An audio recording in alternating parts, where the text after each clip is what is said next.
Hey there, welcome back to my channel. If you're new here, my name is Charlotte and I do videos on beauty, books, fragrance, and fitness. And if you're a returning subscriber, thank you so much for being here with me today. Today I want to share with you the first book that I've completed in 2020, and I think it's going to be one of the best books of the year because, in my opinion, it's one of the best books ever that I've ever read. So if you're into that, stay tuned.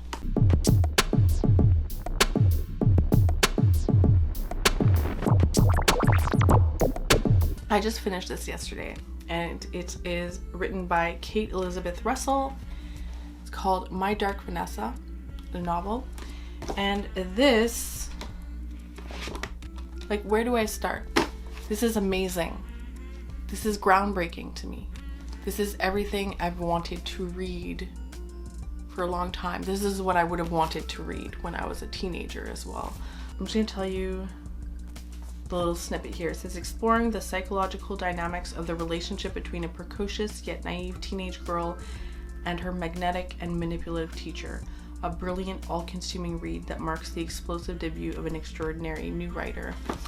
And Kate Elizabeth Russell, this is her first novel. I'm like, how? And then I go look her up and I'm like, she got her PhD in creative writing. I'm like, it shows because it's her first novel, and like, there is nothing in here to me that should be edited out. Everything has a purpose, every line, every theme, every remark has a point, has a purpose. And this was incredibly suspenseful. The most suspenseful book I've read in a really long time. And that includes, actual suspense books. This is way more suspenseful, and it's not a suspense book. This is a novel. It is fiction, but just like some of the best fiction, it is more real than real. It is so real.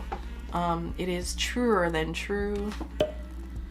So accurate, and she really, Kate Elizabeth Russell is really able to explore the inner world of what it is to be a teen girl in our culture, growing up into your sexuality, into your body, and how you're also just extremely vulnerable at that point in your life. I've had this conversation with friends before, but there's this thing with girls where between the ages of, I guess, like 10, it starts really young, depending on how you develop too and stuff, like between 10 and like 16, 17, you get harassed like no other time in your life. And I'm sorry, but it cannot be, it's not an obscure problem. We sexualize young girls, and here I am getting ahead of myself, but let's just say I've totally been in some situations like this growing up that were extremely inappropriate, where boundaries were crossed, and I probably had the least stories concerning that compared to my friends. And I felt like I was reading Lolita, but through Lolita's eyes. And we need that. We need to read that. We need to read her. We need to read these girls' experiences. We need to see through their eyes how terrible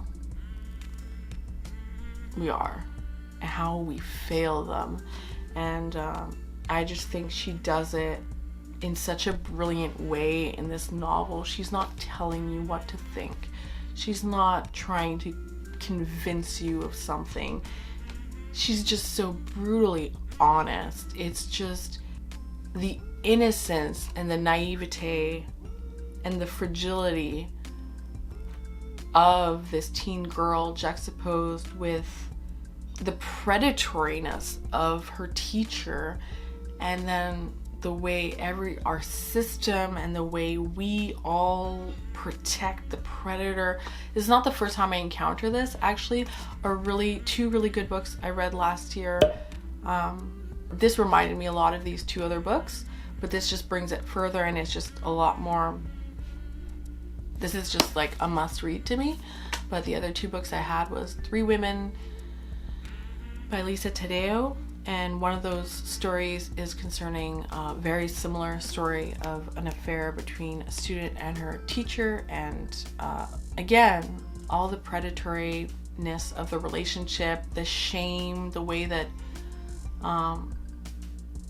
the victim is really the one who sort of like bears the brunt of the shame of the abuser, of the society, of her own desires. It's really painful to read, but it's very necessary, I think. And yeah, what did I say about this too? Let me just see. I wrote some notes about this. So, okay. When they say abuse is hazy, not black and white, hard to detect, inconspicuous, surreptitious, they don't tell you it's clothed in warm furs and blankets and trinkets and toys and treats and love and protection and truth. It's insidious. And at the very end, in her acknowledgements, I love that she wrote here. And finally, thank you to the self-proclaimed nymphets, the lows I've met over the years who carry within them similar histories of abuse that looked like love, who see themselves in Dolores Hayes. This book was written for no one but you. And see, that just gave me chills, literally chilling. J'ai des frissons partout. Yeah, and I also said how easily the innocence and naivete of young teen girls can be usurped by old, weak men and wielded as a weapon to sate their most sinister desires. Page 197, these are a few quotes that stood out to me too. Page 197. To be groomed is to be loved and handled like a precious, delicate thing. So when we talk about grooming, what we don't, we think of it as this, we think of the predator and all of that, but we don't think of what that grooming is like for the victim. What does it look like? What does it feel like? That grooming doesn't feel like grooming. That grooming feels like love. That grooming feels like being seen. That grooming feels like being believed in. It's an incredible betrayal that is incredibly hard to get over. It permanently affects these victims' ability to have loving, trusting relationships for the rest of their lives. Page 234, she says, I wonder how much victimhood they'd be willing to grant a girl like me. She's exploring her sexuality and how she's allowed to express herself sexually. So she's constantly sort of testing boundaries and testing things, but she's also kind of expecting that the grown men around her will see her for the child that she is, you know what I mean? At page 306, she says, my silence is so reliable. And it makes me think of how secrets are used to protect abusers and hold victims captive and trapped in this circular, vicious cycle of entrapment. At page 313, at a point where another victim is trying to get her to step forward, she tells her, this is the kind of story that has the power to change how people think. And that's exactly why I think this book is so important to read, and I hope that it will change how people think. Page 319, when she's kind of coming to grips with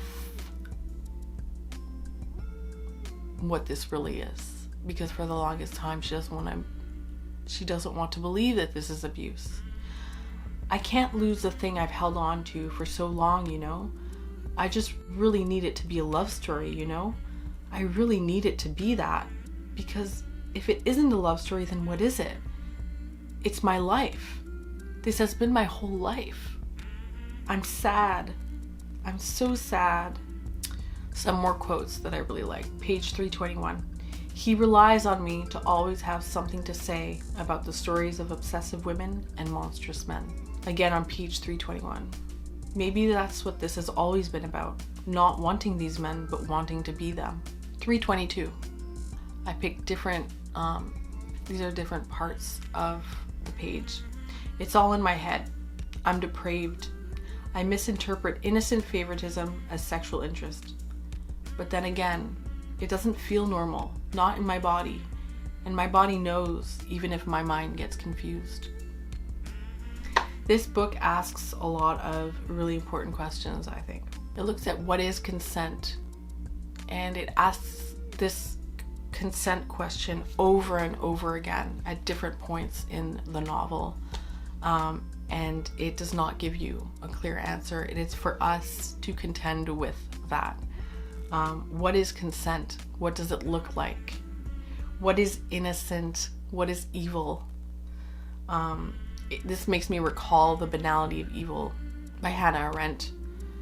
I'm just doing my job. I'm just following orders. I'm just following a sequence of what I'm supposed to do, what everyone is supposed to do, norms, what the unwritten rules are of engagement, of society, gender norms that are not discussed, that are not acknowledged. This is a really modern book to me.